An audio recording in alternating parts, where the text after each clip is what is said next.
لکھنؤ کی آن بان شان، اردو زبان کا وقار، صحافت کی آبرو، افسانے کی دنیا کا بے تاج بادشاہ احمد ابراہیم علوی شان بے نیازی سے 70 سال تک اردو زبان و ادب کی خدمت میں منہمک رہ کر بالآخر دنیا کی نظروں سے خود کو نہ چھپا سکا، اور اہالیان لکھنؤ ہی نہیں بلکہ گورکھپور، بارہ بنکی، شاہجہاں پور اور دور دراز کے ادیب و شاعروں نے ان کی صلاحیتوں اور خدمات کو سراہا۔ آل انڈیا مائنارٹیز فیڈریشن اور شائقین ادب نے انہیں آفتاب صحافت اور وقار لکھنؤ کے ایوارڈ سے نواز کر ان کی خدمات کا اعتراف کیا۔ پیش ہے لرن آن لائن ود فیضان خان کی آنکھوں دیکھی رپورٹ۔ قاضی صاحب جو آج کی محفل کے نہیں بلکہ ہماری بزم شائقین ادب کے صدر ہیں، ڈاکٹر رئیس خان صاحب کا چہرہ ہمیشہ کی طرح ہماری نظروں میں، دل میں تو ہے لیکن نظروں کے سامنے نہیں ہے۔ یہ بھی ان کی ایک ادائے مستحسن ہے کہ وہ پردے کے پیچھے رہ کے کام کرتے ہیں، قابل مبارکباد ہیں۔ اور خالد حلیم صاحب، حاجی مشرف صاحب کسی وجہ سے نہیں آئے، وہ ہمیشہ ہمارے اس طرح کے جلسوں میں اپنے وجود سے اور ہر طرح کے تعاون سے وہ استحکام پہنچاتے ہیں، اعتبار پہنچاتے ہیں۔ یہ لوگ قابل ذکر ہیں، اللہ تعالیٰ ان لوگوں کو سلامت رکھے۔ جناب عدیل منصوری صاحب شروع سے آخر تک یہاں تشریف انہوں نے رکھی، ہماری محفل کو رونق بخشی، ان کا بھی شکریہ۔ مولانا قمر صاحب کو ایک ڈبہ اور دیا جائے، اس لیے کہ تقریباً منہ گھما کے وہ کھا رہے ہیں سموسہ، ایک ڈبہ اور بچا کے دیجیے ان کو، اسی لیے آج داد بعد انہوں نے کم دی۔ وہ چودھری صاحب کہیں کچھ اور بھی ہے سموسے کے علاوہ، ان کو رسگلہ وغیرہ منگا کے دیجیے، ورنہ 50 روپے کی بریانی مرغے والی، وہ بھی سنبھل کی۔ بہرحال اب میں حضرت فاروق جاذب تک پہنچوں، اس سے قبل چاہتا ہوں کہ ہمارے درمیان جناب سنجے مصرا شوق صاحب، یہ نام کئی حوالوں سے بڑا اہم ہے۔ سنجے مصرا نے نہ صرف خود شاعری کی، خود نثر لکھی، بلکہ اپنے وجود سے اپنے استاد کے وجود کو مہکایا۔ ہمیشہ اس نام کو اپنے نام کے ساتھ اس طرح جوڑ کے رکھا جس طرح لوگ فخر سے اپنے باپ کا نام لیتے ہیں۔ تو ان کا کہنا یہ ہے، ان کا اپنا مسلک ہے کہ ہر بیٹے کے لیے کسی باپ کی ضرورت ہے، اور ہر شاعر کے لیے کسی استاد کی ضرورت ہے۔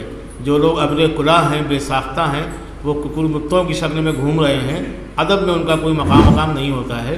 تو ایک ایسا شخص جس نے ہمیشہ ایک پیر کی ضرورت، ادبی پیر کی ضرورت محسوس کی، وہ نام ہے جناب سنجے مصرا شوق کا۔ ان کا بہت ہی ادب و احترام سے تالیوں سے استقبال ہو۔ جناب صدر سے اجازت۔ وہ اپنی تیاری کر رہے ہیں۔ اب تیاری ریری کی کوئی ضرورت نہیں ہے، جو لوگ ہیں وہ سب واقف ہیں علوی صاحب سے اور بزم سے بھی اور تمام شرکا سے بھی۔ واہ کیا کہنا۔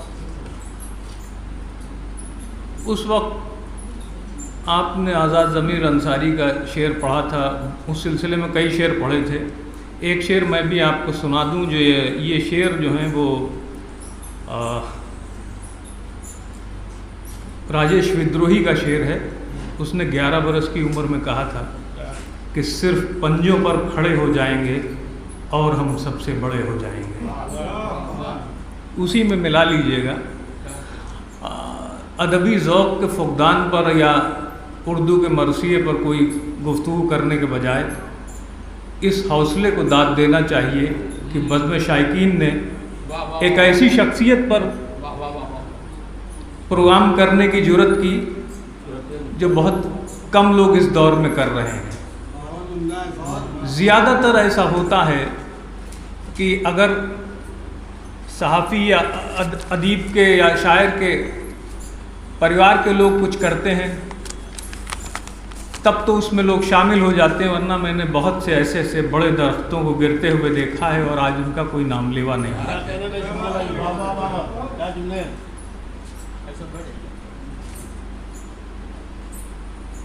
مجھے یہ لگتا ہے کہ میرا تعلق تو بہت پرانا ہے، جب سے میں نے شاعری سیکھنا شروع کیا تھا، استاد کے پاس جاتا تھا، تب سے میرے تعلق ہیں، تو بہت حوالے ہیں میرے جن سے میں بول سکتا ہوں۔ لیکن تقریر کا یہ المیہ ہے کہ دو طرف جاتی ہے، یا تو تقریر میں کہیں سے کہیں نکل جاتا ہے آدمی،